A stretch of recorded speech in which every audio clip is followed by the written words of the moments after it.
Hey everyone, I hope you enjoy this interview with Monica Franco. She's a super good human with a great outlook on life, and she's very good at punching people in the face. And she teaches that. So if you want to learn how to punch somebody in the face, get a hold of Monica. You can get a hold of her on our Facebook at Monica Franco. And we sent her some Purium products for her upcoming fight. So if fighters take this stuff, you should be taking it too. So go to ishoppurium.com and use promo code Forbidden Chronicles to get $50 off your order of $75 or more. If you spend $200, you get 25% off. So it's a giant savings. So check it out. Thanks. I love you guys. Peace out.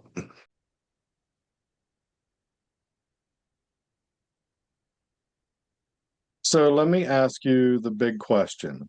What got you started in MMA and when? Such a layered answer. I've answered this question quite a few times.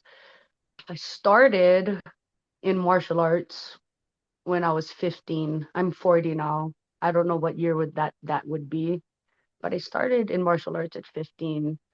My first real um I guess exposure to MMA was when Gina Carano and Tanya Evinger came down to fight in the Blaisdell Arena in Hawaii.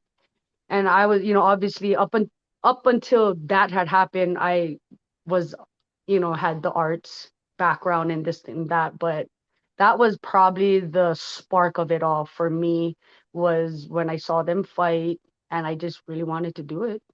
Yeah. Nice. What did you start in? I mean, because MMA didn't exist then, right? Yeah. Yeah, it was very well, at least for women. I think women in general was like slowly growing, but for women it was very difficult.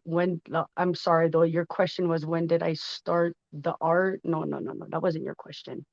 What was the question Well, again?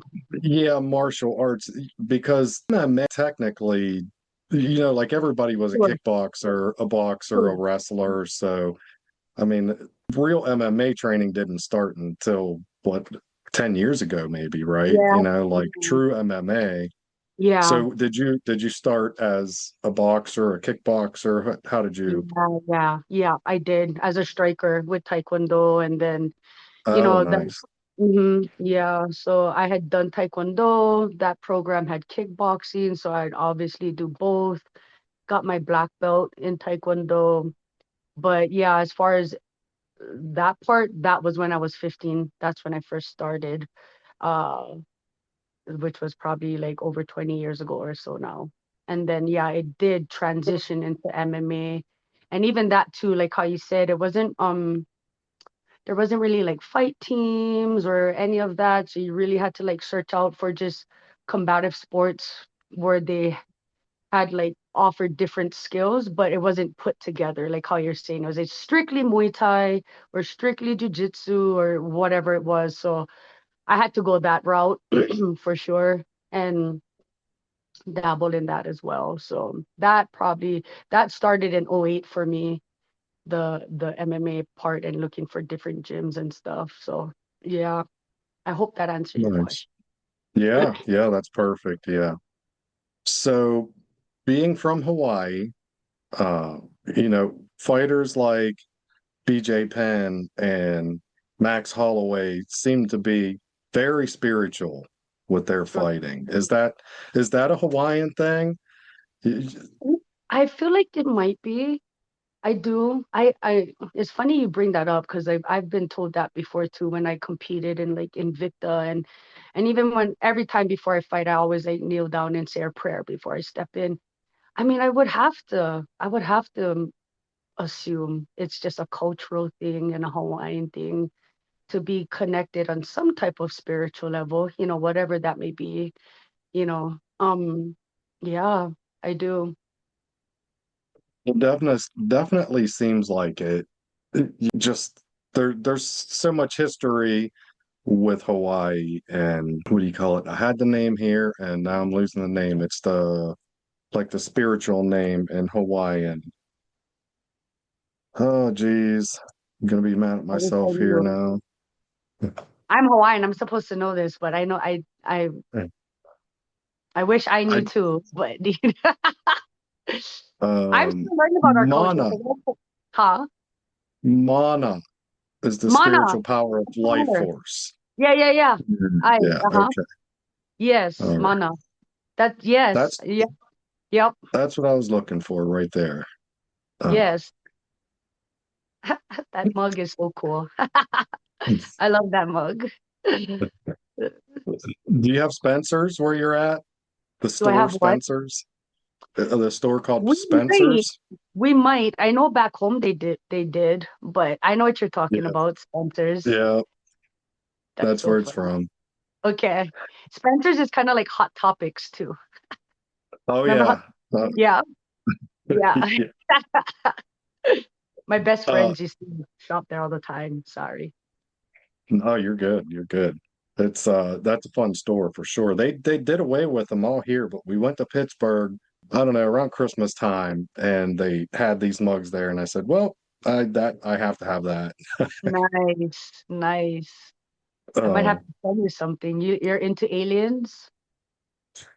I'm into everything that's mystical, mythical, legends, aliens, Fair. anything like that. Dragons, I love Okay, it. I love it all. okay, fair. Ancient history. I'm covered with some Sumerian Oh, sick. Yeah, yeah, yeah. cuneiform and yeah, Yeah, so anything like that, I'm just fascinated by ancient history, especially because we really don't know. We really right. don't know. Nobody really knows what went on so many years ago, so it's just Yeah, intriguing to me. yeah, no, that's true. So, when was there a point where you were training? Oh, you told me that's when they came down to fight. When Gina came down to fight, that was the point where you said, "That's what I want to do." Yeah, Yeah. yeah, for And sure. then was there ever a point in your training where you went through a rough time and you said, "Well, maybe this isn't me. Maybe I just need to give it up." Did that time ever come, or did you just keep Yeah, it did going? a few times. No, it did. Yeah, I had contemplated it a few times, but I think just kind of never like I had thought about it and had like my thought processes about it and went through that whole emotional you know thing, but at the end, like every time I thought about it, or like every time I kind of stepped back, because there's like times where I wasn't training to compete, but I was just training to train.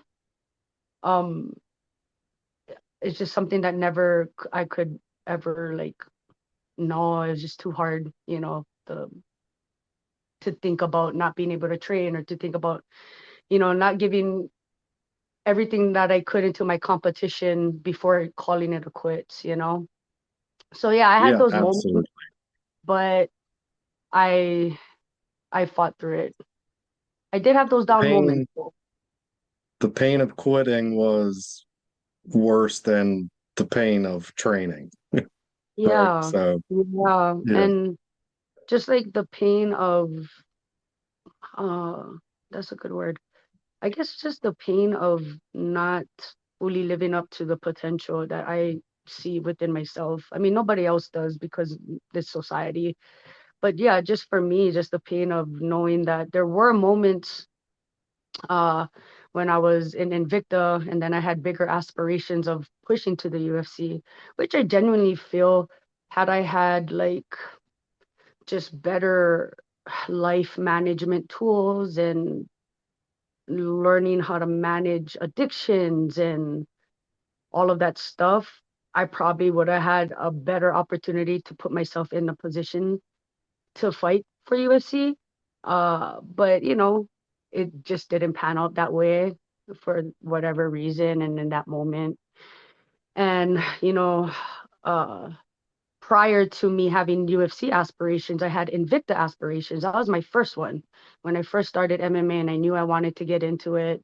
But I've always loved the art, even before wanting to turn pro and everything. It was always the art that I loved about it. Because martial arts is runs way more deep for me than like competing on a big platform, which would be super cool. And I've competed on some pretty big platforms, especially for bare knuckle and Invicta. But and I went on a tangent and I lost my train of thought because I was gonna, but the art, it Arts. holds a special place for me because when I started my journey, I was dealing with a lot of stuff up until 15 years old and beyond, but things that martial arts just gave me a place to escape to and to it was an outlet, it taught me so many different things. It was still a hard journey because you still learn so much about yourself and insecurities and confidence and your self-worth. Like these are the things that I literally learned throughout my entire martial arts journey. So I take it really near and dear to my heart, um, the art itself before competition and before trying to get onto these big platforms. So I just think my passion and my work ethic got me to aspire to those things.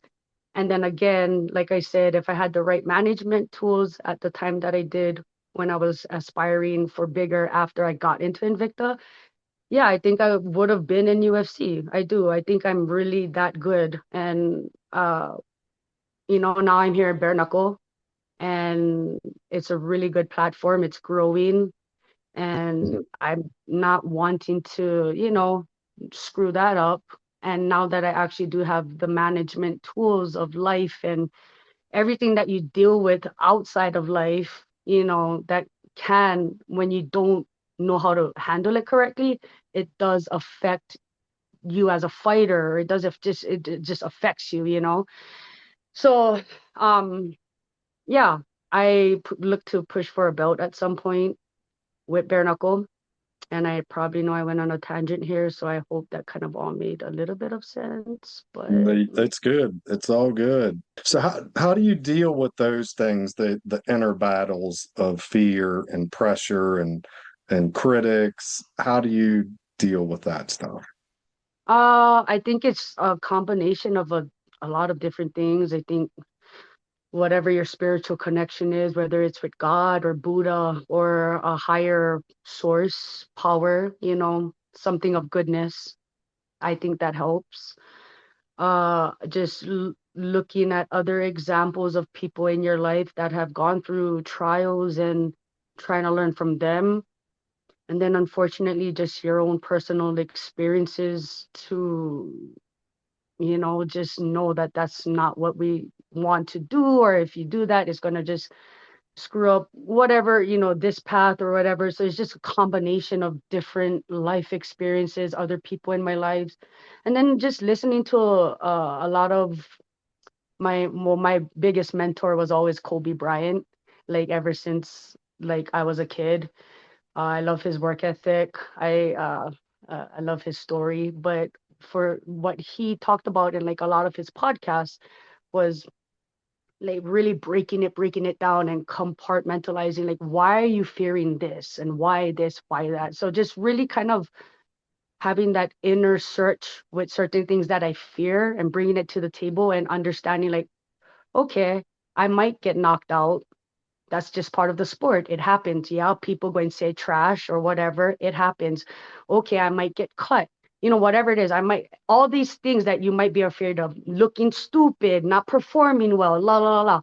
All of that just goes out the window when you just know that you're focusing on the work and you're just going in there and you're doing the best that you can and knowing that you have a good support system, win or lose, that that too helps. Having like a support system also helps with like just the fear of failure. Like I just don't, I'm not afraid to fail. I was afraid to fail for some of my fights. So just having that mentality as well as like, hey, if you win, cool. If you lose, cool. That's just what it is. And um, you know, so yeah, it was just Yeah. a bunch of different things for me. And it's still ongoing and stuff that I still learn and podcasters and all these things. So Yeah. Yeah. And some people seem to get that really early in life. No, Like I know. I things wasn't just one of snapped them. for them. Yeah, they're not afraid No, to do anything. And, no. you know, I think that's the worst thing we can do to ourselves is to get in Mm-hmm. our own way and say, "Oh, Yeah, I'm afraid to do this because I'll feel stupid." Like yeah, I yeah. think that's the only time we fail, is if we do that because I don't believe in failure. I believe, if we See. lose, that's going to be a learning experience. So Mm-hmm. Mm-hmm. I don't believe in failure at all unless you Yep. quit. Has there ever been a moment like mid fight when something clicked on a soul level where you're like, you get into this flow state and then you feel like you're like the runner's high. Yeah, yeah, yeah. That zone. Yeah. Mm-hmm. Yeah, you talk about it, the flow state. There were a lot of moments where that had happened for me, and that's when I had some of my best performances as an MMA fighter, for sure. It was in the beginning not so much, but as I got more experience and stuff, I learned how to get into that flow state. So yeah, I've definitely been there, and I do again. I feel like just I for me, it's just mental preparation, that I think I wasn't doing a lot of at one point in my career that would kind of jam up the flow state or get you out of that zone and stuff. But just learning the mental preparation, envisioning the winning, envisioning the losing, or getting dropped, or getting cut, or getting injured. How are we going to be composed? How are we going to fight through this? How are we going to like figure it out? Kind of like life and the battles we go through. But yeah, that's for me, a lot of mental preparation helps me, and just like envisioning stuff, and again understanding, the people that I don't I'm not here, like, I think for a long time I was like trying to impress and like people please when I was younger and stuff like that too. So like now I'm not, you know now I'm not there. So I think that's gonna help as well, like with my performances when I fight, is just like all of these things that I've learned throughout the process. I think that's super important that we never stop learning and never stop trying to find our true selves either. I mean, I never Yes. would have worn a Hawaiian shirt when I was younger, ever. Oh, how funny. I believe you No, though. no way. I would never wear something with flowers on it. So, Right, right, right. somebody might have made fun of me. Sure, right? Yeah, I know. No, I get it. I get it. I use certain stuff, and I'm a flannel person, and my flannels, when I button them up, I make it uneven all the time. And there's this one time because I visited my cousin in California, and he's like in a motorcycle bike crew and stuff like that. And like I'm like buttoning it up, and some random lady's like, "Oh, you got it wrong." I'm like, "Oh no, that's how I like it." Just like that. That's all. Yeah, Yeah, because I like to be yeah. different. So, like I always did. I always, if that's one thing I can promote to people now, is just dare to be different, because everybody's always the same. It's just like, ugh, you just Oh, be geez. you, you Yeah. know? But I know when I went to school, we had, of course, we had nerds and you had the Yeah, band and you had all these cliques. And yeah, yes. I never even wanted to fit into any of those cliques. I had friends in every group, but I never wanted to label myself as anything. I just kind of floated around and now I'm a giant geek. I mean, you see, I got Star Wars shit here and like I got alien Yeah, pictures up here and yeah, man. dragons and like Look at that. Yeah. That's what's up, uh though. Hell yeah. so I don't care what people think of me, it just doesn't matter. I wish I I think had learned that, because like, I would have, like, my aunties and my mom would always tell me that too, all the time growing up, don't worry about it. No, but, when you don't have the right tools as a kid, or you don't know who to talk to when you're getting bullied, bullied from from people in school, bullied from Ohana members that I was a very silent person. It just all internalized, and you know what I mean? And my parents should have Yes. supported me, but I never really told them about the bullying and whatever else, like, so I think that created all of my insecurities growing up. Because, like, usually when kids come from a pretty well-rounded, supportive background, that's the ones that are usually. I'm not saying that you didn't. For me, that was my reasons for why I was super anxietied out. I would Hmm. suspect because of a lot of the bullying, and all that stuff that happened. I would suspect that's probably what, like, why I'm not who I am now, you know? Sure. Sure. Yeah. There's so many things.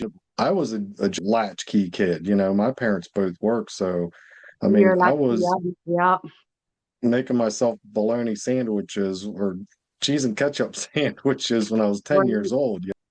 And there wasn't anybody around to talk about problems. Mhm, So I get mhm. it. And I still struggle with things today.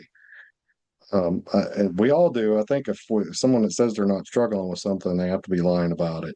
No, no, absolutely. And even like people, like because you've been around, so like you kind of know that they deal with like certain, maybe even like just tendencies. Like there's one of my clients where she just really couldn't admit anything wrong with herself. And I'm just like, if you're telling me, I'm like, you really might want to do some soul searching. Like, you know what I mean? Like, Right? don't tell me you don't get jealous. Like, don't everybody gets jealous? I get jealous. Like, it's just a human. You're human. Don't tell me that don't happen. You know what I mean? Or anything. So I was just like, oh Right. my gosh, I know can work with people who don't think that there's anything wrong with them. Yeah. There definitely is. There, oh, Yeah. yeah. So that's once again, I'm always trying to evolve as a better human. Be more spiritual, I guess you want to say. Sure. However you want to put that. I think we put too much, once again, labels on Yes. religion even because it Yes. doesn't matter. If you're a religious person or a spiritual person, it doesn't matter what it is, as long as you're in it for a good reason Right. and you're Right. basing that on love, then that's all that matters. Absolutely. Absolutely. Right there. That's the core of it. That's just the core, like love. And you're right, because religion does create division, which is super weird. Like, I don't, whatever, if you like believe in that and you like believe in that, what are the, like, at least the core basics that you guys have? And it should be love and compassion Yes.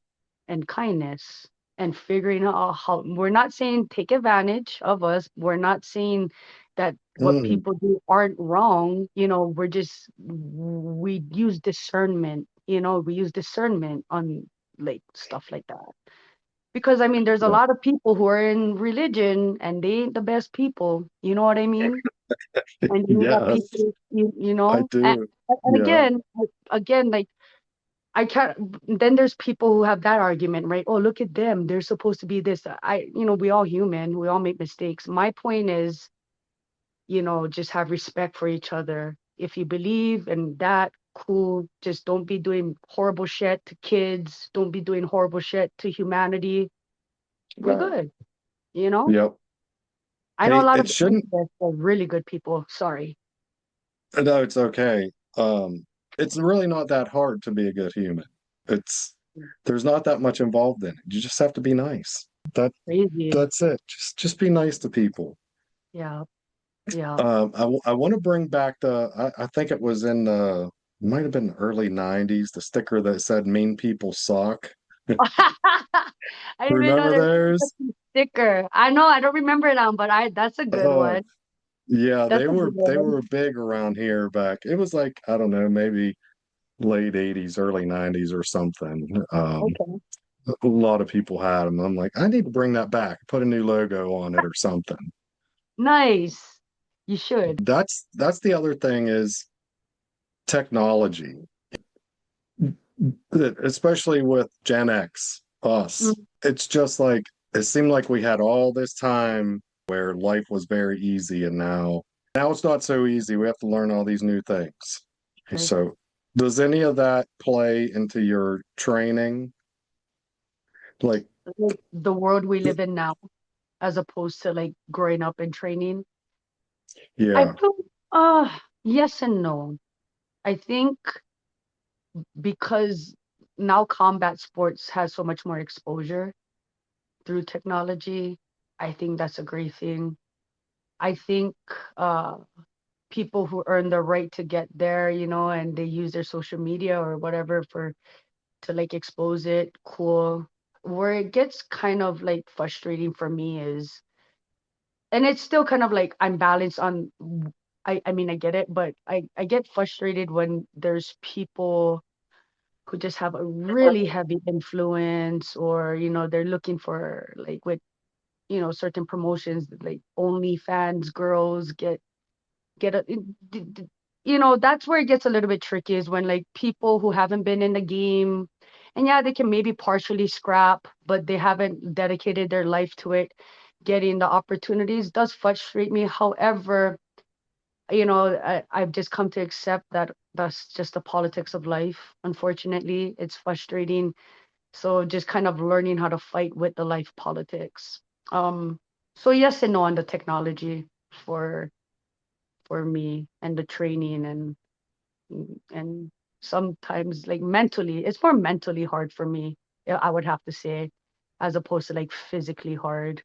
It's more mentally yeah. and emotionally hard, especially when you know how good you are, and you know how hard you work, and you got somebody like, we'll use Jake Paul for instance, which I don't knock him, because with Jake Paul, even though he used his platform, I give him credit for he's at least continuing to put in the work and to train, not just using his platform to get fights and only train for fights. Like, he's annoying for sure, his personality or whatever, it's a marketing thing, but at least I give credit in that sense. You're still putting in the work, still frustrating because you got there off of who you are, but whatever. At least I can respect you for putting in the work. But there are fighters out there that just use their platform just to like kind of fight, but they're not really fully putting in the work, because you can see it in their fight performances every time they step in there. It's like nothing's really changed, or your movement, it's just like, I don't know. So to me, that it's more mentally and emotionally frustrating uh to deal with technology in that sense, but I get Yeah, it. Yeah. I get that. I get that. Yeah. What was your hardest fight, Ooh, win or lose? I think it was Rosa, my most recent fight in bare knuckle. For bare knuckle, I'll give you my MMA one, but for bare knuckle, it was Rosa. That's the first time I had got cut in an actual fight, like pretty bad. It was a pretty bad cut. And I mean, I just continued to fight. It was a great experience for me. I always got injured outside of training, and it was never on my face. It was just like, on everywhere else. Um, so and there were like points where I was extremely exhausted, but I still fought, and I learned a lot in that fight. So it was definitely my most recent fight with a 13-0 boxer, and then Oh, this was both of our second bare knuckle bout. I was 1-0, she was 1-0, but she was a 13-0 boxer. I was again another last minute replacement, which is another thing I hate what they do with the fight, and well, certain promotions, like, anyways, that's another time. Anyways, Rosa was my hardest fight for bare knuckle because of everything that I went through with the cut. And then for my MMA, it was definitely my last one in Invicta against Haley Cowan, which is she's like my friend now. Like she lives Texas, but we still correspond and stuff. But I genuinely feel after that fight, I was like, oh, this girl, she'll be champion in the UFC one day. Like that was my first thought. wow. I do believe that. No, yeah, because she's just extremely athletic, came from a cheerleading background, and we know that gymnasts are kind of the most transitional athletes into different things, Yeah. and she was just next level strong. I couldn't get out of anything, because she kept looking for the takedown, which up until that point, she told me I was the hardest person she ever had to take down. So I take credit for that because I got choked out in Nice. the yeah, I got choked out in the second round, and she had to work for that. She had to work for those, but Haley was definitely my hardest MMA fight for sure. She's so good, and she's only getting better. So I'm excited for her. Yeah, she definitely can win a belt in the next few years or so, for sure. I've been a fan of martial arts for a long time, and I think that's one of the biggest reasons is the respect between fighters.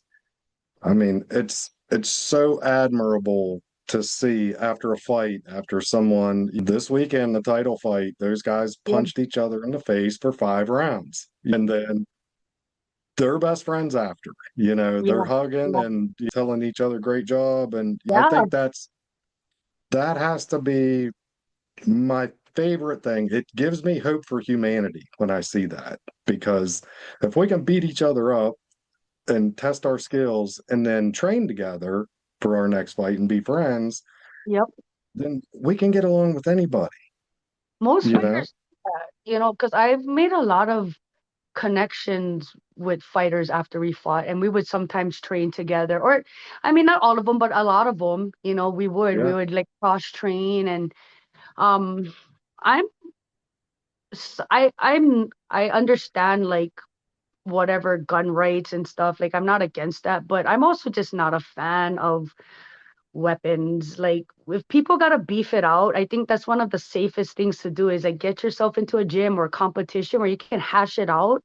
No, for real, right? Just hash it out. And Yeah. because there's so much even back home, right now, there's just a lot of like Hawaii was never known for people getting shot or like gang violence, and like Hawaii was never really known for that. So it's kind of like shitty knowing that we're kind of now in that realm of things.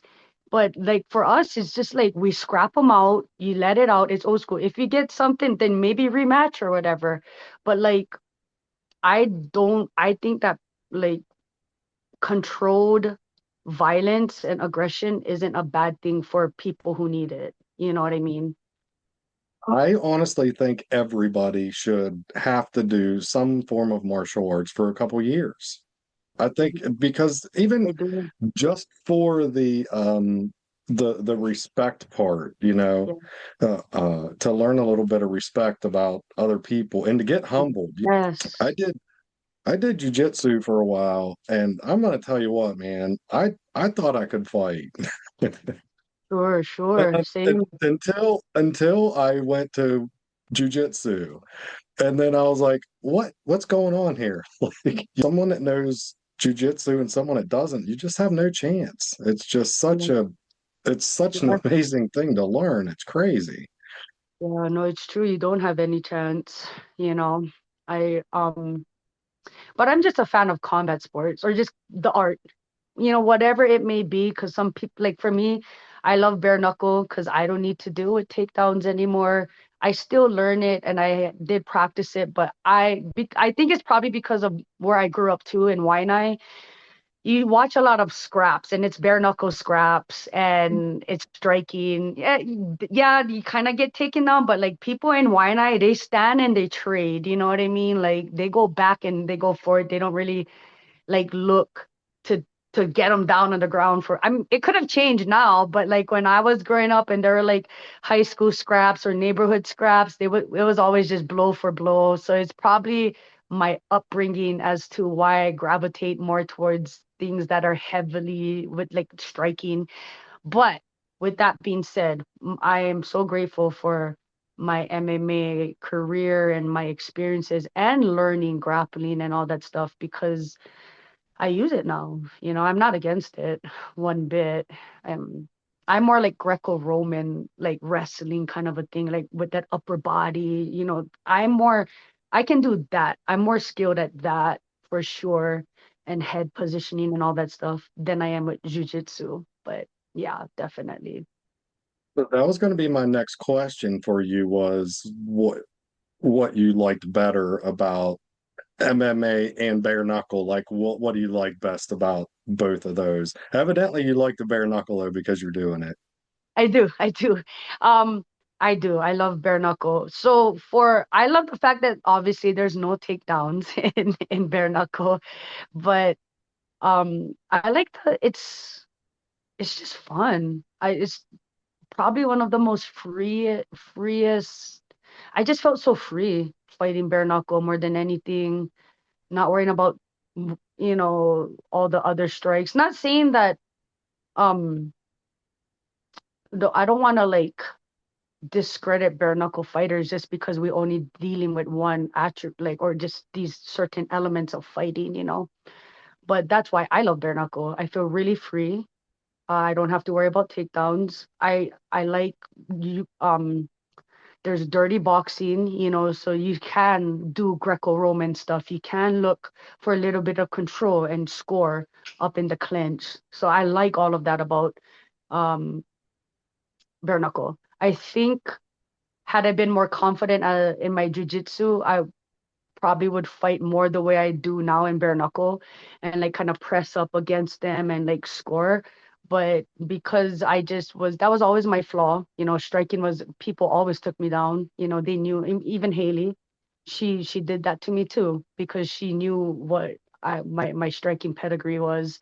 So with MMA, what I liked about that was just being able to use all of your strikes and setting up like spinning back fist. Because one of my fights I won, it was my professional debut. I had actually got a spinning back fist knockout in the second round, and that was like pro- pro- probably from just like what I had to deal with before the actual fight. That was a hard one as well because that was my pro debut. That was my fourth really bad weight cut in a row. And if people don't Oh, understand the body and stuff like that, because I had some bad weight cuts prior to it, and then because I was put in a situation where I had to try and drop it quickly, you end up like losing it really quick and then picking it back up and then holding it for a good monthish or so because women's hormones are different. So before this fight, the fourth one that we're on, that's what happened. I was going through that cycle, losing it really quick. Then I had to retain it. And then they're like, oh, there's another fight coming up. It's 2 months. And I'm like, yeah, okay, yeah. But the weight wasn't dropping. We're 1 month in to fight, we're 2 months fight, but we're 1 month in now, and the weight still isn't dropping. It's because all of that traumatic things that it was going through. So it went through that cycle, and I killed myself to make weight every time. And that time was just the worst because I ended up in the ER because I was so dehydrated. I started throwing up and I couldn't just take my liquids in normally. They had to IV me. I was in the IV until like 3 or 4 a.m. And that one was literally by the grace of God for sure. Where I mean, I went out and I had one of the best. I was in a talk about zone. That was like literally all spiritual zone because my physical was gone. Like it was just wow. gone. Yeah. And I had gotten a spinning back fist in the second round. And she had one chin on her too, because I was nailing her in the first one with a lot of punches.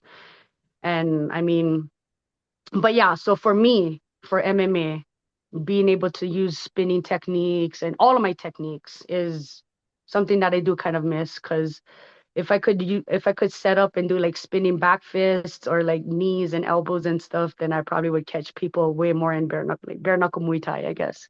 So like, yeah, just the setting, being able to use all of my striking tools. Nice. Yeah.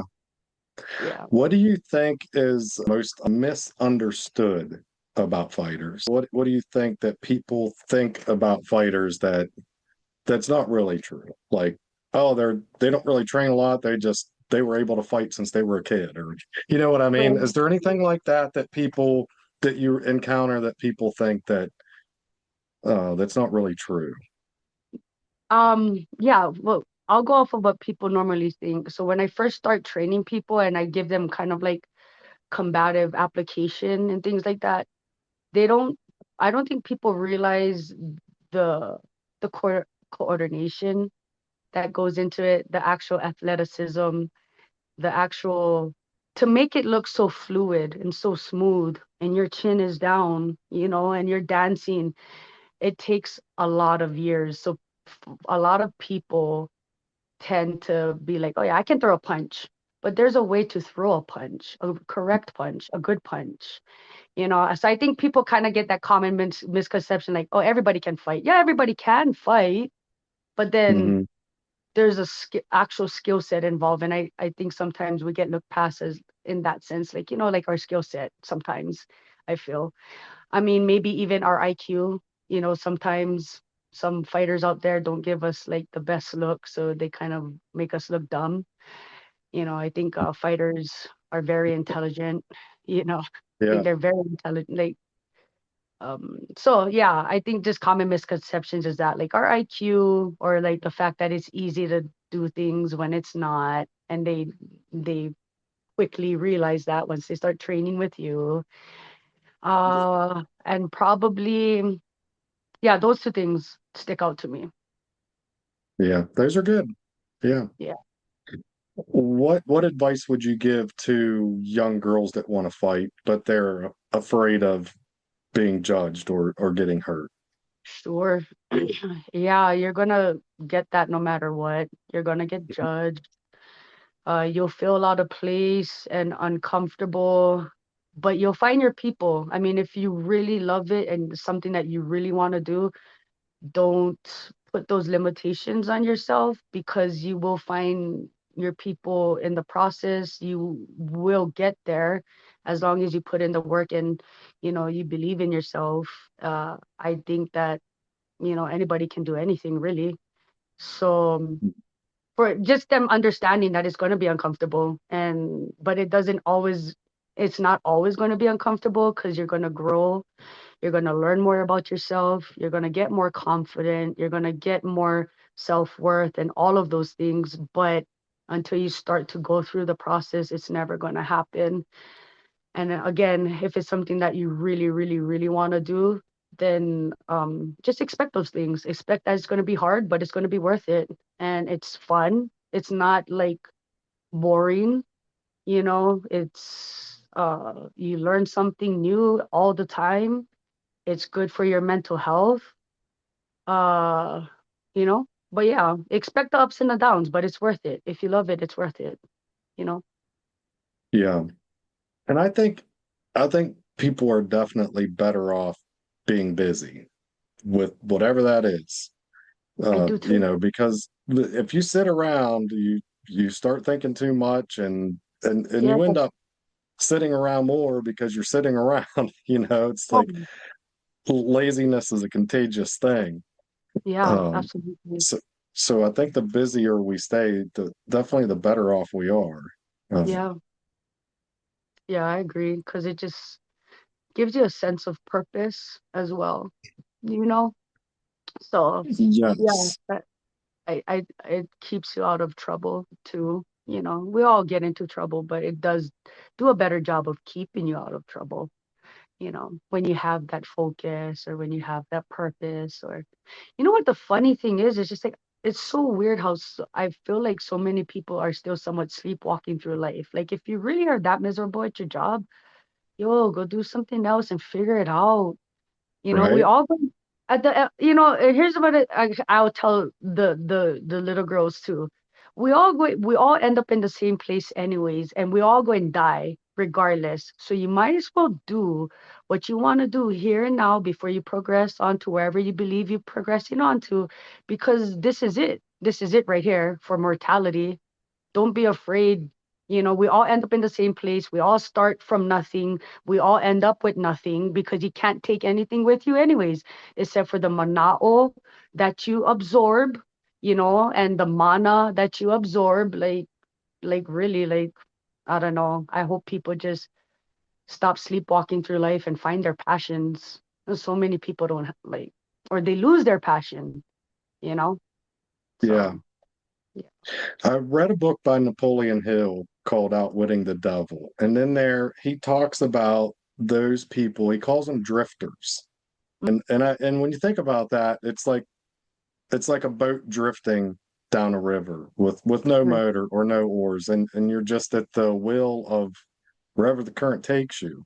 And that's Right. kind of what they're doing with life. They're just kind of whatever happens, just taking whatever. And I don't know, I think we all need to take a chance once in a while and try to do something we like to do instead I of agree. what everybody tells us to do. Right? Yeah. That's all I'm saying is do what you love to do. And like, you know what I mean? Like that's that's kind of just been my motto. And there's been moments where I broke away from that motto because I end up in poor relationships or, life can get like that. But for the most part, my passion was always with me. It never fully dwindled. It could never fully dwindle. It dimmered on many occasions, but it never like left me.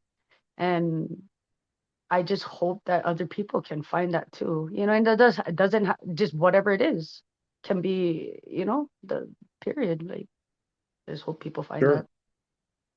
Yeah, it's important. So the other thing I hear about a lot of fighters are pre-fight rituals. Do you have any of those? Like, I do you have do. to I try wear to keep one it. blue sock or No, I try to keep it as normal as possible. Like just another day at the office, without the training, keeping my ohana around with me. If whoever comes to the fights, because we travel, playing cards the night before, chilling, relaxing. Then before I leave my parents, we all say a prayer. I invite my quarterman in and we all say a prayer. I give my love and aloha to my parents. Then I go off with my corner. And then when we're at fight, the actual venue, that's when I kind of just start to like zone in. I'll put uh I'll put on my headphones and listen to my Bryant podcast because I always do that before every fight. So I listen to Kobe podcasts and just kind of just keep the energy where it needs to be until we get warm and build up and get my blood flowing until and then we hit the stage or we hit the ring.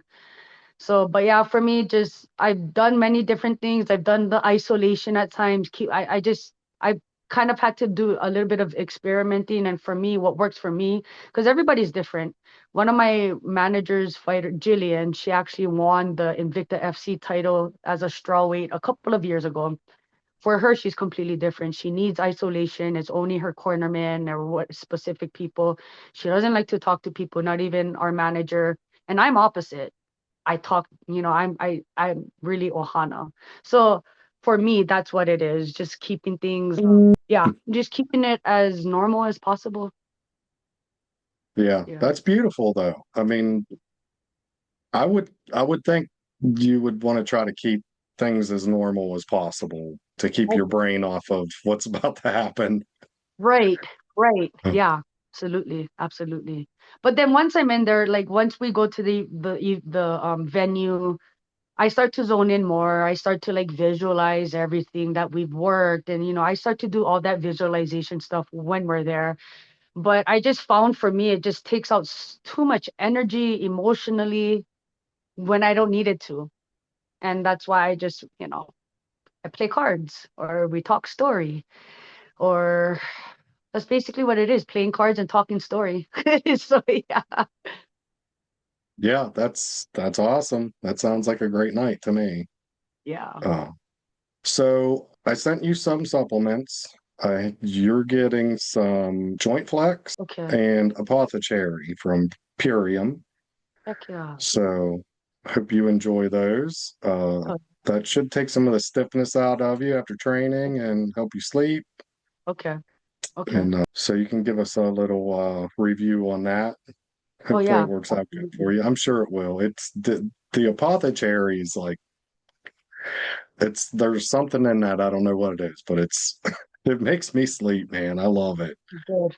Good. Uh, and I seem to wake up feeling better. I know if I take something like NyQuil, I don't want to wake up in the morning. I feel like shit. It wants to keep me asleep or something. But that stuff, I sleep good and I wake up and I feel good. There's something about it. So Yeah. I hope you enjoy that stuff.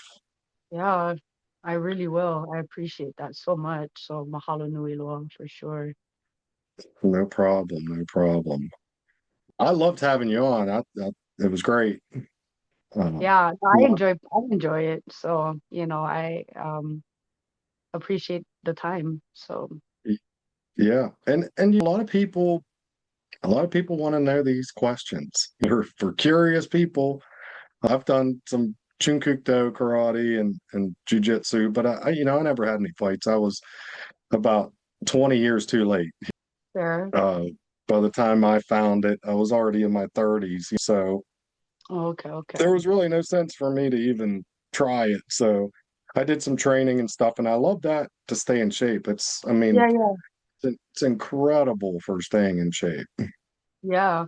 I mean, you'd be So, surprised. I mean, because I'm in the process of like getting picked up at this other gym because the one that I was at, the owner just, we didn't see eye to eye, which happens.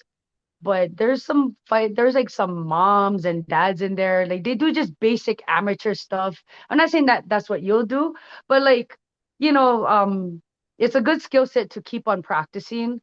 But there's always like fun amateur stuff that you could, if you ever wanted to like scratch that itch of competition. You know what I mean? It's safe, it's controlled, it's point based. So I mean, just don't sell yourself short. You never know.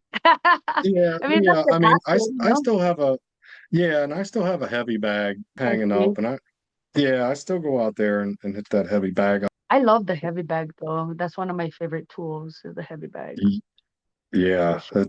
that's an awesome workout. Yeah. All right, Yeah. Monica. Thank you Yeah. for coming on. I appreciate you. And Yeah. Guys. peace. I'm always weird with these because it's mirrored. Oh, fair. Oh, hui ho. Uh,